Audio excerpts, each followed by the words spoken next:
Before this episode will address various topics related to mental health, addiction, and a reminder about multiple sclerosis. These may be sensitive to some of our viewers. Viewer discretion, as always, is advised. We remind you to please consult your doctor, your mental health professional, your outreach group, your sponsor, or specialist before adopting any change to your dietary, physical, and/or mental health regime. If you're looking for options with respect to mental health, contact SAMHSA, the Substance Abuse and Mental Health Services Administration, at 1-800-662-HELP. It's 1-800-662-4357. The service is open 24 hours a day, 7 days a week, 365 days a year, and it's a confidential free information service for individuals and family members facing such stressors. Importantly, if you're facing suicidal crisis or emotional distress and need to be put in touch with a crisis center, call the Suicide Prevention Lifeline at 1-800-273-TALK. It's 1-800-273-8255, or go to suicidepreventionlifeline.org. You can also text the word HOME to 741-741. Those resources are also available 24 hours a day, 7 days a week, 365 days a year. And then I will always talk about this portion because this is something that has been resonant in my mind, especially since almost a year now, but definitely since 2011, and that of multiple sclerosis. The National MS Society is a collective of passionate individuals who want to do something about MS now, to move together towards a world free of multiple sclerosis. Multiple sclerosis is comprised of unpredictable and often disabling flare-ups of the central nervous system. Such flare-ups disrupt the flow of information within the brain and between the brain and the body. The National MS Society is the largest private funder of MS researchers in the world, investing more than $1 billion to date. MS stops people from moving, but the National MS Society exists to make sure that MS doesn't. To contact the National MS Society, please call 1-800-344-4867. Once again, 1-800-344-4867, or go to the website at nationalmssociety.org. Thank you to all of you who've donated money to this amazing organization. Also, those who have learned more about multiple sclerosis and demyelination through the work of the National MS Society. It touches me and over the 1 million people in this country that have multiple sclerosis in so many ways, and I appreciate all of you. And on that, let's begin. On Tuesday night's episode, we talked about the importance of mental health, the importance of therapy, and how that is just as integral as seeing your doctor. Your PCP is just as integral as seeing your therapist. Tonight, we're going to talk about other ways we can become our best advocate, not only by way of mental health, but by taking a better care of ourselves overall. This is the Venture Forward.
Good evening, or good morning, or good afternoon, wherever you may be, and welcome to the Venture Forward. I am John Venturini, a recovering addict of overeating, obesity, compulsive gambling, and alcoholism, and it's an honor and pleasure to see all of you tonight on YouTube, Facebook, and Twitch this very Thursday evening. This story started a long time ago, but I think we talked about a lot of those points on Tuesday night and how important it is for us to take care of ourselves. In other words, how we need to be our best advocate. And you think about the term advocate, it could mean a whole multitude of different things. Many people refer to advocates as being a lawyer or someone who's defending you in a courtroom.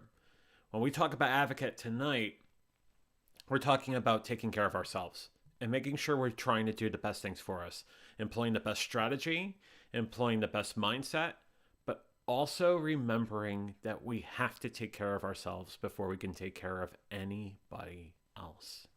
And before we start talking about exactly what that means, let's say hello to all of you on YouTube, Facebook, and Twitch. I don't know why I can't say the word YouTube, but it's been a problem tonight, so there you go. Who wins the door prize? It is Jamie over on YouTube. She says hi. Hi, Jamie. Hope you're having a great evening. Over on YouTube, we have the Sober Singer saying, Sherry, Jamie, hey. Hey to you, Sober Singer. Hope you're doing well. Yes, this is a comment I keep seeing, and I am so thankful for the new theme music. Thank you. Thank you, Sean. I appreciate that. Sarah says, hi, JV. Hi, Sarah. How are you? Hope you're having a great Thursday. Ingy says, this music gets me pumped. It gets me pumped too. And when I start hearing it, I'm ready to start talking. So best theme music, I swear. I really, not to say that the last theme music that was in seasons 1 and 2 were bad, but this definitely personifies the whole story now, doesn't it? And we also have the Dr. Gillyman. 13.5-hour workday and putting the groceries away to be the best to the best podcast on YouTube. Thank you, Gilly. Appreciate it. Appreciate you. And Sober Singer, sorry, exactly the opposite. I muted. Oh well. Sarah, it's honesty. Love the honesty. And then Ingy says, put on that oxygen mask first. Of course. There you go. So let's get started, shall we?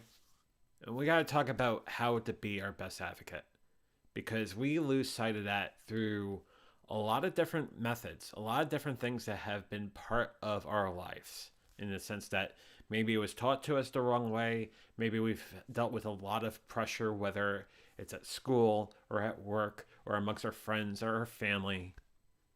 And we forget how important it is to take care of ourselves. So there are many different perspectives on self-advocacy and basically how to take care of yourself, or the things that you need to take into consideration. We're going to take it from 3 different perspectives tonight. We're going to take it from a mental health perspective. We're going to take it from a physical health perspective, and we're going to take it from a financial perspective. All 3 of which have similarities. And what you'll see is the message is the same. So let's talk about that. How to be your best advocate. How to make sure you're doing the right thing for yourself so you can do the right thing for others. That's what we're talking about tonight. So, in order to talk about this, we're going to take a step back and talk about why this needed to change with respect to my life, how I needed help. And moreover, the sort of mindset that came into my existence to realize I have to change it now. If I don't change it, very bad things will happen. So, we'll talk about that. Then we're going to talk about different kinds of advocacy in the perspective of mental health, physical health, financial health. In that course of the conversation, we'll also talk about why self-advocacy is so important, and also the importance of learning and agility with respect to changing your strategy, changing your direction based on events, based on new research, based on what have you. We learn, we grow stronger. It's as simple as that. And then, of course, as always, we'll take your questions and comments. Let's see. And I have to definitely put this up real quick. Like, comment, subscribe, ring that bell. Thank you, Ingy, for saying that. Appreciate it. Appreciate you. So, let's talk about my story for a second, as if we haven't talked about it for the last 13 months on this show. And the way I look at this is through 6 key phrases, right? My story basically down to 6 key phrases that have basically told the story over the last nearly 3 years. Either this changes or it's the end. That was something I said in the middle of Raleigh-Durham Airport back in January of 2019. There is no alternative. Well, given the prospect of type 4 morbid obesity, there is no alternative. There is one direction I have to go in. Otherwise, it's going to be very close to the end. Enough is enough, which is something I've heard many times in my life, but it took a long, hard time for me to say, you know what, John, enough is enough. You have not because you've asked not. And I don't know if it's a question of hubris or a question of fear or a question of being ashamed, but more times than not, when we're looking for help, we don't ask for it. And in order to get the help we need, sometimes we have to ask for it. Whether it's a question of us doing our own research, or us using the library or the internet, or talking to groups or what have you. There is a multitude of sources out there for us to get the help we need. But if we don't ask for it, if we don't search out for it, we don't get anything. One day at a time, one step at a time, one foot in front of the other. It's going to be a phrase we're going to repeat in this deck a couple times, because isn't that the truth? One day at a time, one step at a time, one foot in front of the other. It's not going to be all fixed in a day. But it's something that we keep on working at it. We keep on working at it. And at the end of it, we find ourselves in a better place as long as we keep working at it. And then the last one, every moment's a gift. Because every moment is a gift. If it's a question of something that gave us a very tough lesson to learn, if it's something that was a humongous setback, even the fact that we went through it is a gift indeed. So every moment is indeed a gift. I'm going to go back to Maine for a second. It's very hard to say that sometimes, knowing a lot of the things I've gone through in this life. Especially, I would say the horrible feeling that was going through me in Chester County Hospital on New Year's Eve, dealing with the effects of what looked to be and was exactly more flares of a demyelination, more lesions. It was also a very stark realization as I started going down this road as far back as 19. But this third time losing the weight, it's got to be the time that works now, because I know that I'm dealing from this from the best place I can deal with this. My brain. It's because I realized why I was doing what I was doing. And until you realize that, and that becomes just a fog and you don't understand what's going on, you will continue having to work that. Whether it's a question of therapy, whether it's a question of journaling, whether it's a question of what have you. You will continue to work through it until you realize that that's the thing that's holding you back. So we're going to talk about that in a second. Sarah with a thumbs up. Thank you, Sarah. Appreciate that. Sober says, second to last bullet point is so freaking true. I wanted my life to change overnight at first. It doesn't change overnight. We have to work, and we have to work hard at it. But as we work through it, the fruits of our labor become very resonant and very, very obvious. But we have to work at it. And it may not be obvious for a good long time, but you know that little by little, every little win starts growing and growing and growing. Marilyn says, good afternoon, everyone. Good afternoon to you, Marilyn. Hope you're doing well. And Ingy brings up an excellent point. Push yourself, but also don't be too hard on yourself. And we're actually going to get to that in a few minutes. We have to be fair to ourselves, but we should keep on progressing down a pathway to get to our goals. So, absolutely.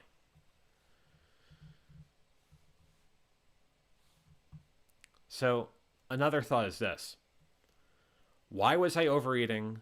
Why was I drinking? And why was I gambling? And again, this is all review from what we've talked about in the last year and a month. It was lack of satiation, overly compulsive, depression and anxiety, lack of boundaries, frustration and no form to speak, and constant squelching. That being related to the previous point, because when you're constantly being squelched, you're not going to have that sort of form to say anything. And that in itself is going to be a very hard effect to deal with.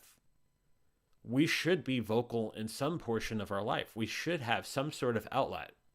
Whether it's a question of, I'm going to write my journal, or I'm going to write a poem, or I'm going to do this, I'm going to do that.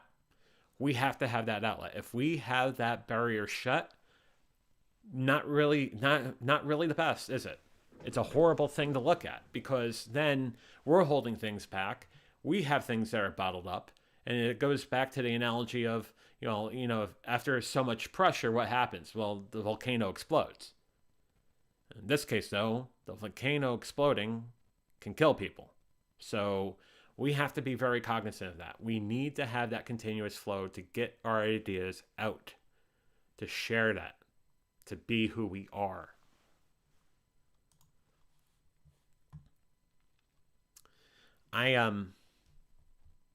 I remember how many times in my entire life where I didn't have that sort of form, or everything I said didn't seem to make sense, or was being easily rejected.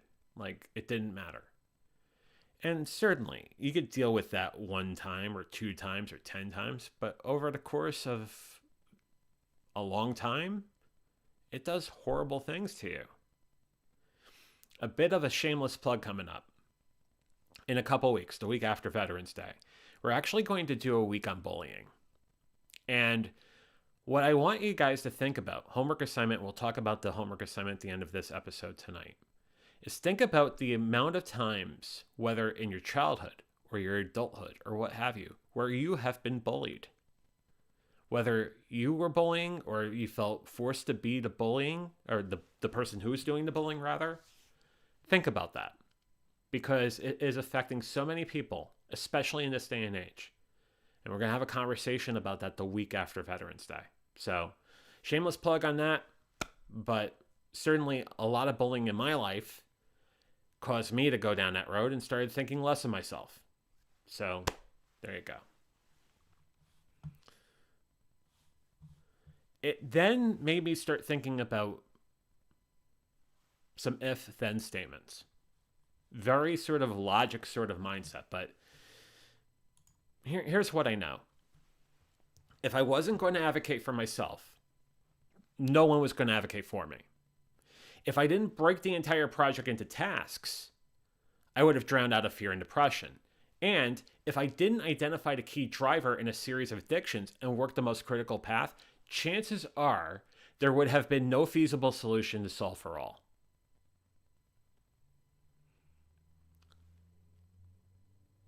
When you're talking about 3 very chief addictions,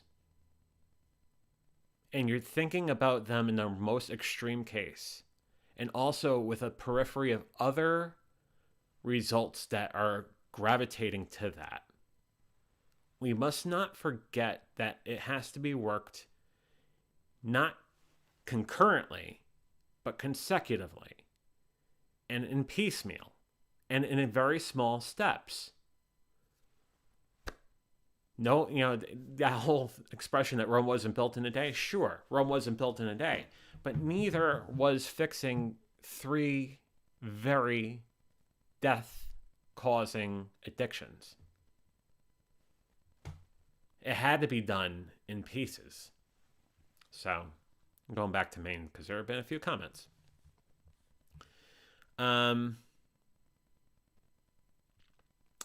Easy, how are you? Hope you're doing well. Easy says, why I drank. Melody, I had this insane idea I can drink normal, or I wanted to enjoy my drinking without trouble. I drank against my will. The more I drank, the worse it got. And then he said, I thought it was obsession of the mind, but I was in error. Yeah. Yeah. Because, if you take that to the gambling case for a second, we all have that sort of fallacy in our mind about, oh, yeah, well, the next time we go out, we're going to win. And we're going to, oh, that loss is nothing. We're going to go back out there and get whatever. No, it's not. That's not real. Those casinos and lotteries exist because they make money. There's a house edge. So chances are you're not going to. Same is true for anything else. You have to realize that what you're doing is causing you harm. And the moment you make that realization is the first moment that you have the chance to do something about it. Until you realize that, nothing else is possible. Right? Right. Let's see. I'll bring this comment up too. Easy says, how many times have you walked by a gambling joint and found yourself gambling when you did not plan it? Well, are you talking prior to 2020 or now? Prior, all the time. Now, never. 2 reasons. 1, I realized how much of a moonlight trance I was in many of those gambling joints. That was absolutely not healthy. That I lost all complete sense of my mind, my sort of where I was. But the second thing is, there is an organization in this country that has a few things to say about that and is reminding me about it every single month, and that of the Internal Revenue Service. Yeah, I'm not doing that ever again. Why would I? I blew away so much money in my life. Why the heck would I do that? So it's a twofold sort of consequence. 1, I didn't like the feeling that I was feeling, and I realized that the feeling I was feeling was absolutely unhealthy. The second thing is I am in financial dire straits because of it. So much so down in Chapter 13 bankruptcy.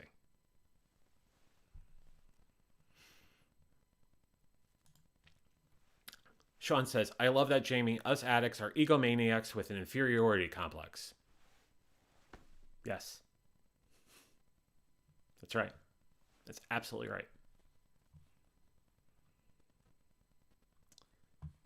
Easy has a follow-up question. Says, how many times have you thought, I'll just spend $20 and once I spend it, I'll walk away, but failed?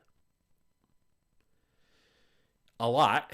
And I'll say this. What's more dangerous, Easy, is when you actually win, and because there's no possibility for you ever being satiated, you give that back and then double or triple that.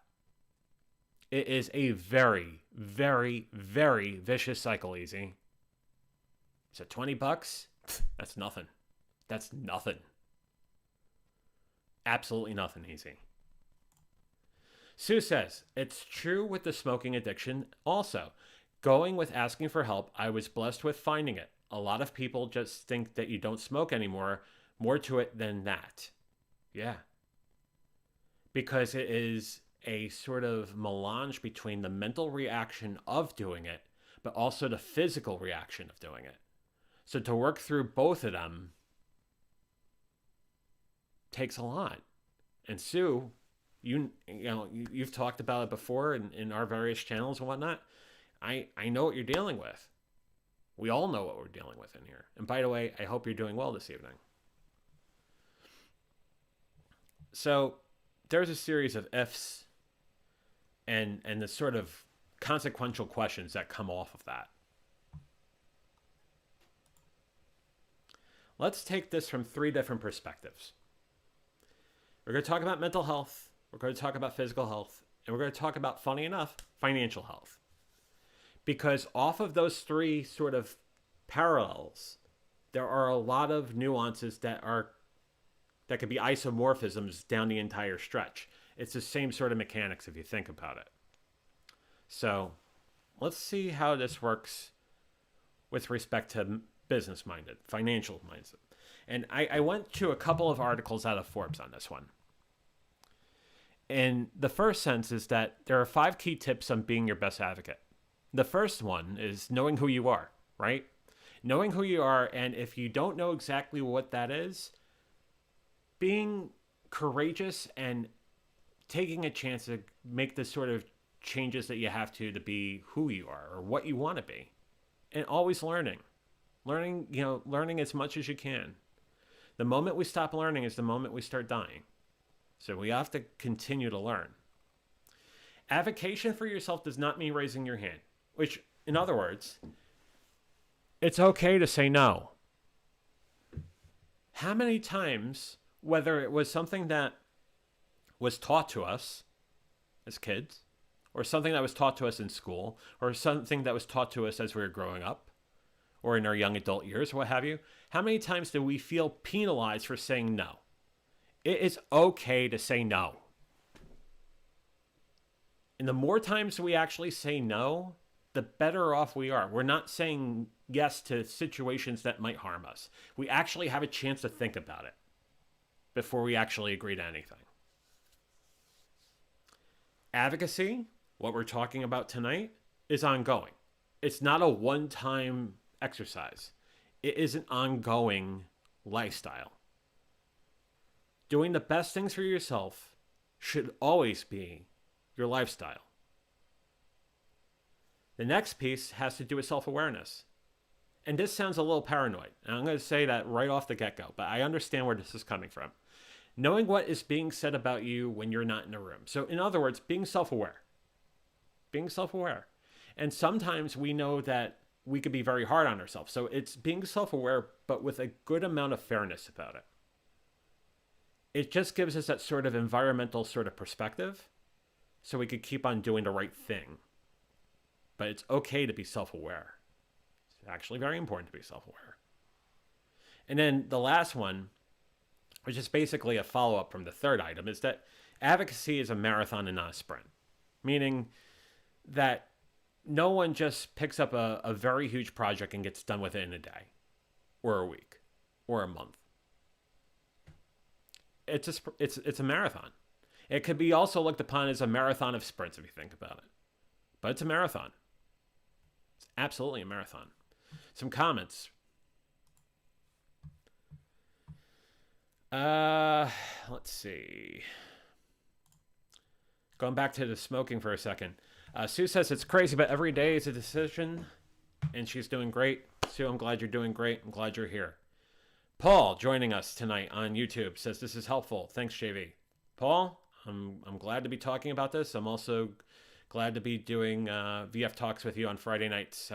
One of the highlights and the best part of the week, if you ask me. So, shameless plug, VF Talks, Friday night, 6:30 Eastern, 3:30 Pacific.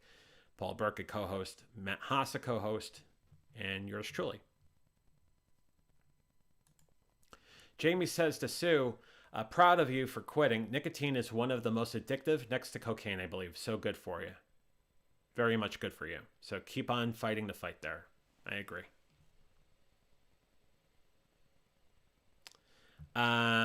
Gilly says, did good employment and affluence help enable the addictions? You have to... You to live like that until it hit a wall, or were you always on the edge financially during the experience, a roller coaster or a grind? Yeah, think about this 2 ways, Gilly. One, I think we all strive to do the best jobs we can in our careers, right? That goes without saying. I think the second thing is there could be the positive mindset that, okay, I just got a big promotion and I'm doing this now and I'm making a lot more money. I'm going to save it. Or you start thinking, oh, what sort of discretionary income, disposable income am I going to blow this money on? The normal mind would say, okay, well, maybe I invest in a house or a condo. But the wrong mindset would say, I'm going to go to a casino and I'm going to try to turn $20 into $40, right? And $20, let's just be very clear, not $20, a lot more than that. It's the mind. And if our mind is not in the right place, there is nothing we can do about it. If you think about gambling as just an example, that is true for many of the addictions we talk about. Whether it's the overeating, whether it's the alcoholism, whether it's other addictions that I wasn't a part of, but certainly you know that it affects those people as well. We have to have the right mindset, Easy. And Gilly actually said it. Sorry, my bad. We have to have the mindset. I'll bring it up real quick. JV says, sorry for pulling up your YouTube, Paul. I had subscribed for a while, but my bell wasn't ringing until the other day. Your videos are great. Paul, your videos are phenomenal. You're awesome, man. And thank you, Marilyn. Hey, JV, love your shirt. Love your shirt looking sharp there. Thank you. Appreciate it. And Paul agrees with that. Very snazzy, JV. Very real fancy lad there. Well, thank you. I appreciate that. Anywho, going back to the sort of idea of how we look at self-advocacy from a business mindset, but then we're going to see how that looks like one more perspective in a business mindset, but then we're going to take this one level further.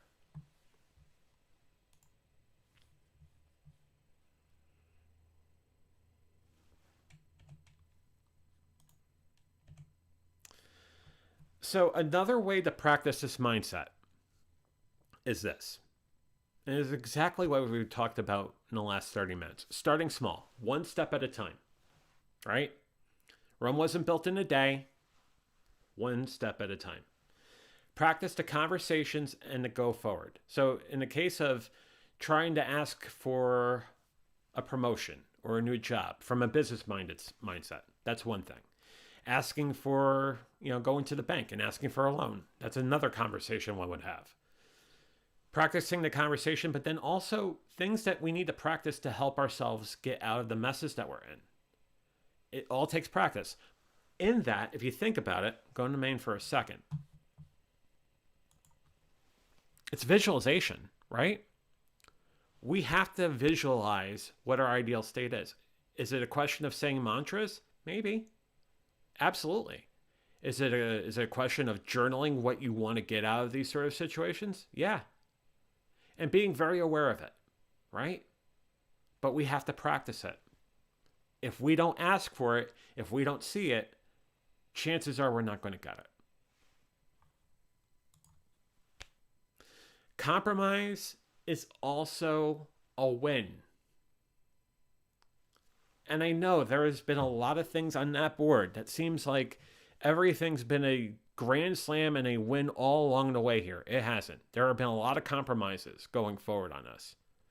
But realizing that with a win, you're a little bit closer than not having any sort of progress at all. And you're trying. The try, more times than not, is worth all of it. Because even in the try, if you don't get the things you need, at least you learn. And that information in itself is a win. And then the last one, and something we alluded to before, cut yourself some slack. 0 to 100 is impossible and unwise. So you got to treat yourself kindly always. You got to be fair, but cut yourself some slack. And I know there's some people that I talk to that don't.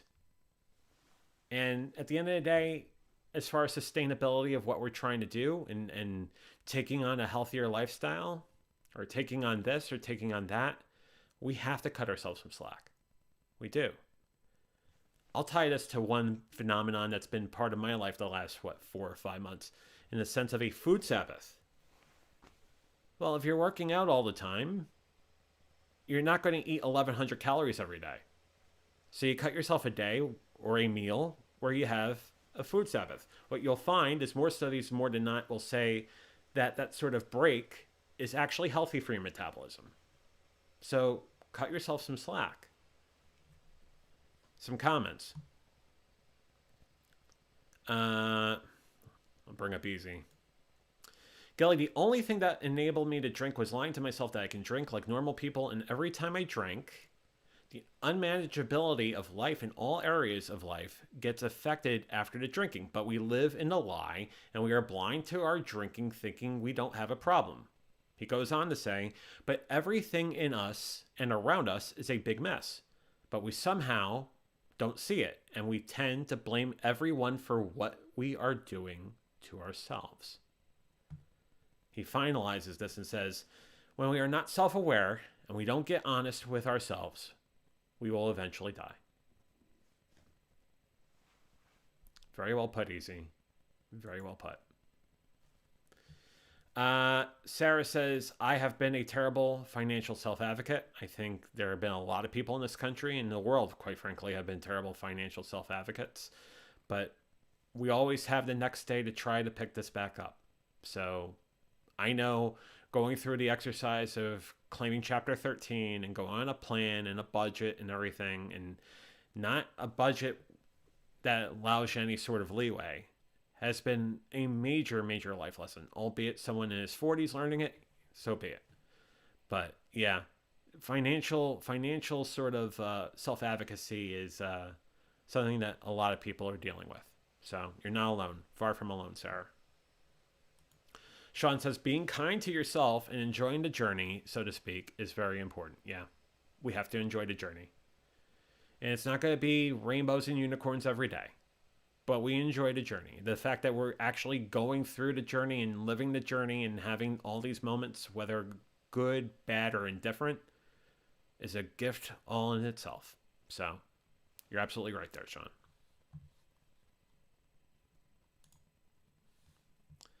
So that's basically the business mindset. I think the next place we look to as far as trying to come up with a game plan, as far as self-advocacy, would be a medical standpoint, right? And I think I went to, okay, there you go. PowerPoint. From a medical standpoint, and this is interesting because I went to the Lupus Foundation on their page of self-advocacy.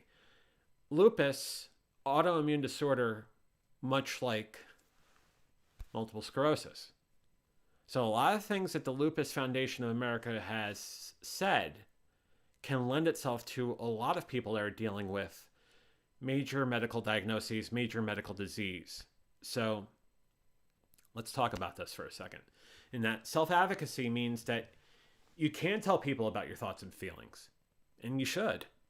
And you can ask for what you need and want, and you know your rights, and you can speak up for your rights, and you can make decisions and choices that affect your life, and you take responsibility for the choices you make. So here is a foundation that is talking about a very wicked autoimmune disorder, giving us 4 really good points for self-advocacy that we could extend to almost any aspect of our life. If you think about it, though, weren't we talking about that through the Forbes article? And weren't we talking about that in the beginning of the show? These are things that we need to do to make sure we do the right things for ourselves. We're not going to squelch ourselves. We're going to be open and honest about it. We're going to be transparent. But we're going to keep on moving towards a better state. So if you think about it, that's exactly that way. That's exactly what they're saying from self-advocacy. I think it is very easy to neglect that. It is very easy to forget about that. So we have to do that. We absolutely have that. Absolutely have to do that. Easy says, helping others by sharing your journey, bro. Helping others is getting out of ourselves. Helping others is mind-blowing when you see others grow. Yeah, that's one of the major reasons why I do this, is seeing all of you realizing that we've all been in the same sort of boat, no matter what the addiction or what the sort of life challenge has been. And we grow together. It's a sense of community. So I'm very thankful to do this. Very thankful to share my story. Sean says, true, Easy, sharing your experience, strength, and hope. You never know who it may help. Well, I'm glad to help. I'm very glad to help. As I know many of you who are on this channel whether on YouTube, Facebook, or Twitch. Definitely want to help. So, it's amazing what a bunch of like-minded people can do for not only our community, but for the world. Think about that for a second. Seriously. Easy says, yes, buddy, I've seen many sponsees of mine and had got off their bed and walk again. Yeah. The work that you do, Easy, is amazing. And at some point, Easy, I would love to have you on the show to talk about it. So that invite's there, man. Easy also says, you're effing awesome, JV. I love you, man. I love you too. I love you. I love all of you. You guys are amazing. Very thankful for all of you. Let's see. I guess the other sort of viewpoint of the Lupus Foundation. Oh, a couple more comments. Oh, thank you, Gilly. Great show. Keep venturing forward. High energy. Thank you. Thank you, Gilly. Appreciate it.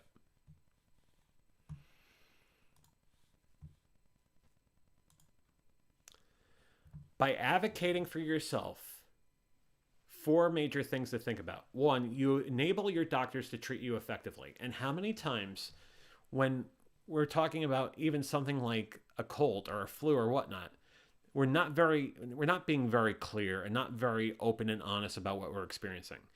In order to give you the best care, your doctors need as much information as possible about what you're feeling and noticing in your body.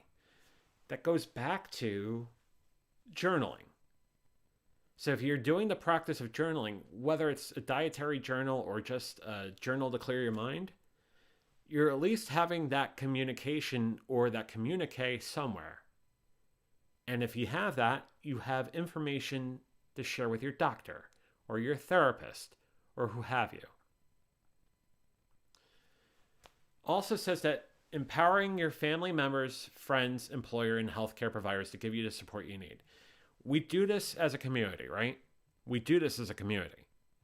Most people want to help, but they can only do so if you're clear about what you need. We have to be clear and transparent about what we need. And the more we try to shuffle that underneath the rug, the more harm can come out of that. We have to be transparent, clear, and adamant about ourselves in order to get the best care we can get. And in that is also being our best self-advocate. Third point would be ensuring that your needs are being addressed. So you've had those tough conversations. You've had, whether it is with your doctor, therapist, who have you. Making sure that after those conversations, though, that you double check, triple check, quadruple check to make sure that what you need to happen is being happened, or you're going down a certain medication path, or whatever the example you want to use is. You want to make sure that you're being taken care of. And if you're not being taken care of, find another doctor or find another therapist. Kind of the reason on Tuesday's show I talked about you may have to find 2 or 3 therapists when you go down the therapy line or going for therapy to start around the therapy. Not every therapist is going to understand you. And it's going to be a therapist that best communicates with you and vice versa that will give you the best help. And it's okay to do that sort of investigation, to do that sort of, I'm going to find out other ways around us, and I'm going to go down that road. It's okay to be agile. You have to ensure that your needs are being addressed, no matter what. At the end of the day, that's why the best person to advocate for you is you. If you can advocate for yourself, then you can advocate for others. We could change the verb to any other verb that we have been using in the last year and change. If you respect yourself, you can respect others. If you love yourself, you can love others. If you can advocate for yourself, you can advocate for others. That's how it works. Going back to Maine for a second.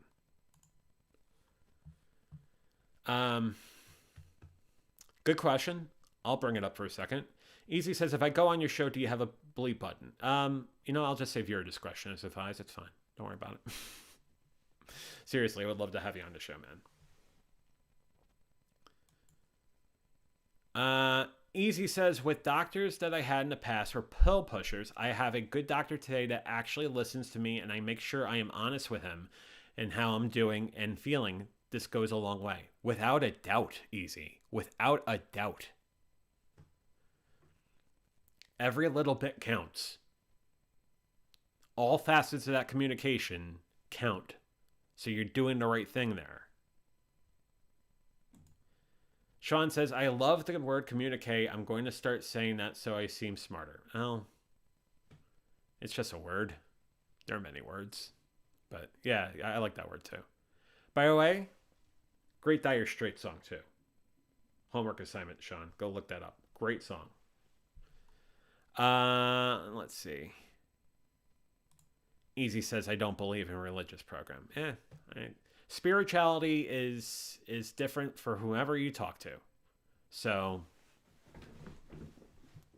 you believe in whatever you believe in, but it goes back to a sense of community, going back to taking care of yourself, loving yourself, respecting yourself so you can love others and respect others, without a doubt.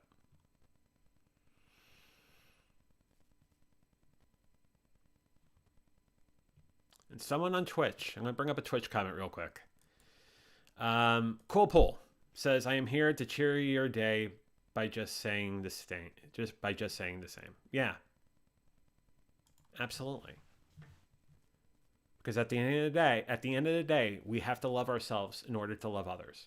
One day at a time, one step at a time, one foot in front of the other. So that's the medical sort of perspective on this. I think the last piece of this, which is kind of akin to the conversation we had on Tuesday night, is what does this mean to mental health? And you'll find that it's basically the same. Here, though, we kind of break it into 5 parts. And this is from mentalhealth.net. The link's on the bottom. Believing, practicing, deciding, obtaining, planning. So, in believing in yourself, but being agile about it and not being afraid to say, you know what, this doesn't work anymore. I'm going to make a change over here. I'm going to make a change there. And you can do that through 4 steps. Assessing how you're doing, appreciate what you're doing, supporting what you're doing, and improving upon what you're doing. So always looking to correct, always making sure that you have, I just can't believe I'm saying this, the best mousetrap. Nothing wrong with that. But that's believing in yourself and always trying to work through what you're doing. The next piece of this is practicing. Exercising to raise your self-esteem. So it could be as simple as doing good for yourself or doing good for your community. It's journaling with affirmations or journaling in just prose or poetry. It's meeting with your friends, meeting with your community. That practice is very important. The next piece would be then deciding. So we talk a lot about, hey, I don't know what I want to do or what I need to change. And the way you do that is through education and just experiencing this crazy thing we call life and saying, you know what? I want to do that. I'm going to do that instead. Is it the sort of thing that happens immediately? No. But there are things that Whoa! Thank you, Ingy, for the coffee. Thank you very much. Appreciate that. Appreciate you. Very much so.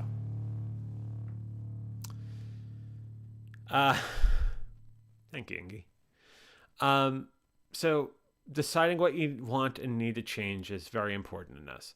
The next piece is a tough piece, is a sense that we have to obtain this stuff. We have to get the facts.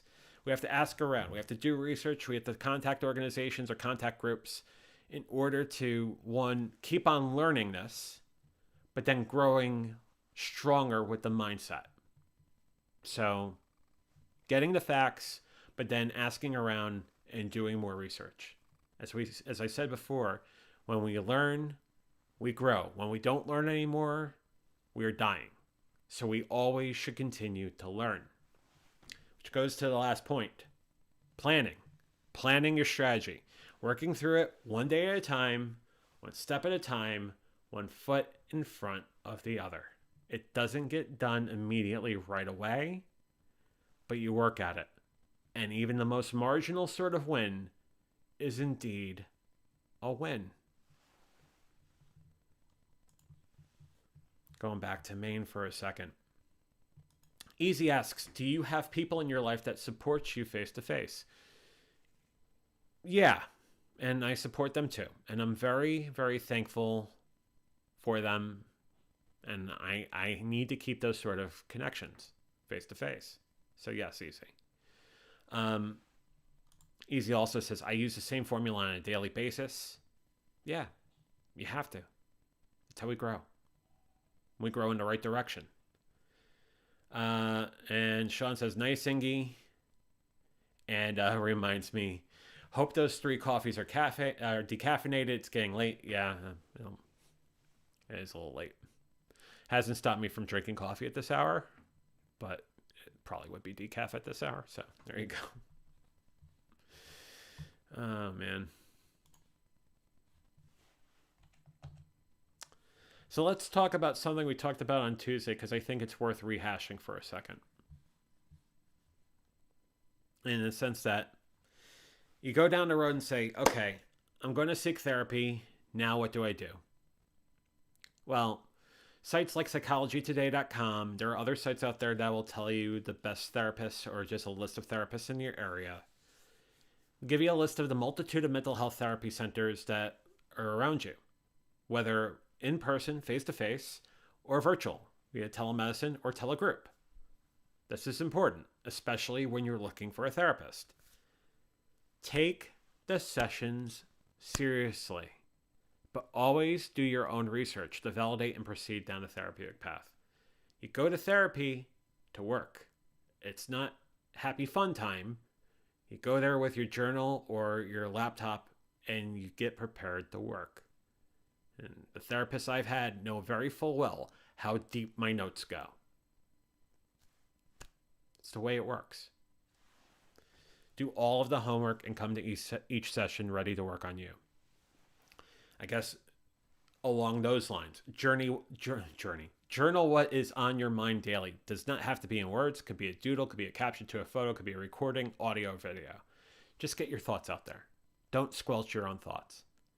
We talked before about how we may have caused this sort of demise to ourselves because we've had our thoughts squelched for such a long time.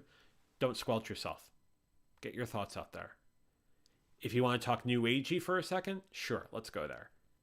It might be a chance for you to manifest really awesome things, because we can manifest anything, whether good or bad. So be very transparent about it. Be very clear about what you want, and then work towards it. At the end of the day, it is about finding your inner peace and your own inner love so you can share that to any or all. That's what it's about. At the end of the day, that is what it is about. It's about love. It's about wisdom. It's about respect. Sean says, never saw a therapist in my life until I got sober. Now I can't imagine not doing it. Yes. We talked about on Tuesday, you go to your PCP or a doctor or the urgent care if you're not feeling well physically. Sure as heck you should talk to your therapist when you need to figure out what's going on upstairs. And Sean, I'm really glad you're doing that. It's something that I am very, very adamant about, that I have been adamant ever since this journey started, pretty much. I would say May or June of this journey of losing the weight and the sobriety and not compulsively gambling anymore and everything else that's happened since January of 2019. So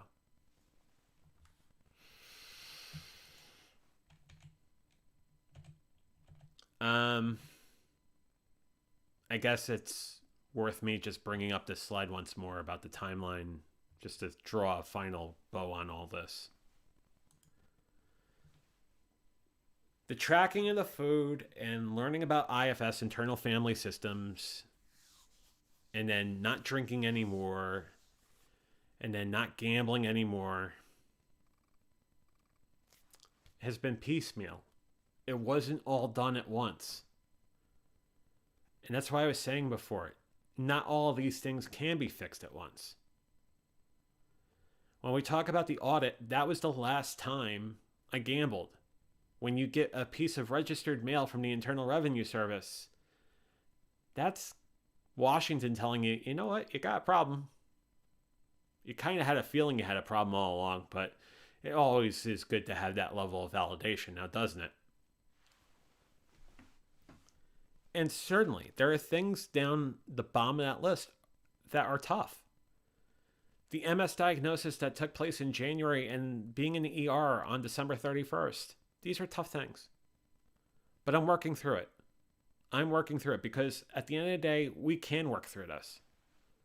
We can work through anything. We just have to be honest and fair to ourselves to do it.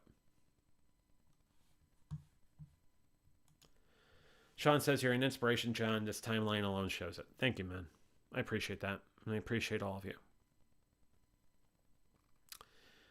Let's see. Is that the last thing I wanted to show?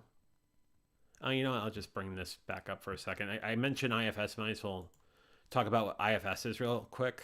It's a therapy where they say that there are no bad parts, but when they are in harmony, our external systems flourish. But there are other kinds of therapy out there. CBT, cognitive behavioral therapy, which is a world where you move to helpful and realistic, changing thoughts to change behaviors, and changing behaviors to change thoughts. There's also DBT, dialectical behavioral therapy, which is harm reduction and improving relationships with others, the stress tolerance. And then there's ACT, acceptance commitment therapy, commitment to actions that promote meaningful and a values-driven life.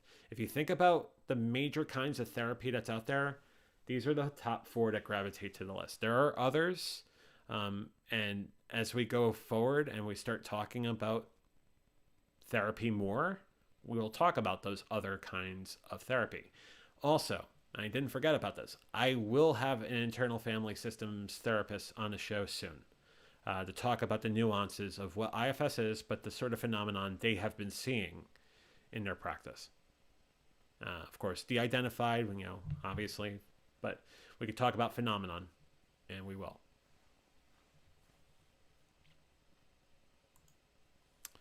So that's that with respect to being your best advocate. It's not easy. This is not something that it's all of a sudden saying tomorrow, hey, I'm going to be the best advocate I could be. It's something that you have to work through. But it's being honest to yourself, but honest with yourself, and knowing exactly what you want in this life. That's the best thing you can do. Anyhow, let's talk about what's coming up next couple days. Tomorrow, we will have an episode of VF Talks. I may be in costume. I may not be. Don't know. Will there be tricks? Will there be treats? Yeah, maybe. But what I know is that there will be a conversation about anything and everything as we talk across the Venture Forward and VF Talks community. That's tomorrow night at 6:30 Eastern, 3:30 Pacific. Next Tuesday, I have an interview lined up but not confirmed, so I cannot put that on the end screen yet. But if it comes through, it's going to be a really great interview. So my fingers are crossed, and if it doesn't happen on Tuesday, then we'll look to a time where they can do the interview. And then Thursday is the topic is to be determined, totally based on whether or not the interview comes through on Tuesday. And then another VF Talks on Friday. So that's the schedule coming up for the next week and a half. And then don't forget, the homework assignment. Yes, I'm going to bring my graphic up real quick. In 2 weeks, the week after Veterans Day, I think it's the 16th and the 18th, we're going to talk about bullying. And from 2 different perspectives. One, from the perspective of being an adolescent or being school-aged or, going to college and being bullying. But then also from an adult perspective as well. And the sort of lingering effects of what bullying has done to us in our life. Whether we were the one being bullied, or we were the one doing the bullying, or we made that sort of transition from one to the other, talking about that, being honest about that, and absolutely wanting the best for everybody and ourselves to make sure that we don't do that sort of thing. It's going to be a very good conversation. I'm looking forward to it. Your homework assignment's this. If you have any questions, we have a guest scheduled for the 16th. who is still, I think, a senior in high school, who just gave a talk on bullying. Great talk. Can't wait to have him on the show. If you have any questions for him, start coming up with them. Also, if you want to talk about bullying from an adult perspective or an adolescent perspective or what have you, let us know. Send me an email to ventureforward@gmail.com. We'd love to have you on the show in those very, very important conversations. We have never done, in the last year and a month, year or 2 months, we didn't do anything about bullying. I think now is the time, especially given how important mental health is and how much time we spent time on mental health, to talk about it. So any questions about bullying, send me an email. If you want to talk about your bullying, you could definitely send an email to theventureforward@gmail.com as well. Couple more comments. Ingy says, thanks all for being here. Easy says, I wish and hope you and another, wow, talking straight would help. I wish and hope you all another 24 hours of sobriety, smoke free, and other addictions to be clean and sober. Thank you, Easy. Appreciate it. I think it's a really great wish for all of you, and I hope that you're living the best life you can, as I normally say at the end of this show as well. And yeah, Sarah, I'll leave it at that. But I'll say the same thing I say at the end of every Venture Forward and VF Talks. Stay safe, stay sane, stay strong, stay sober. You're worth it. I'll see you tomorrow night at 6:30 Eastern, 3:30 Pacific for VF Talks. Have a great night. Fly be free.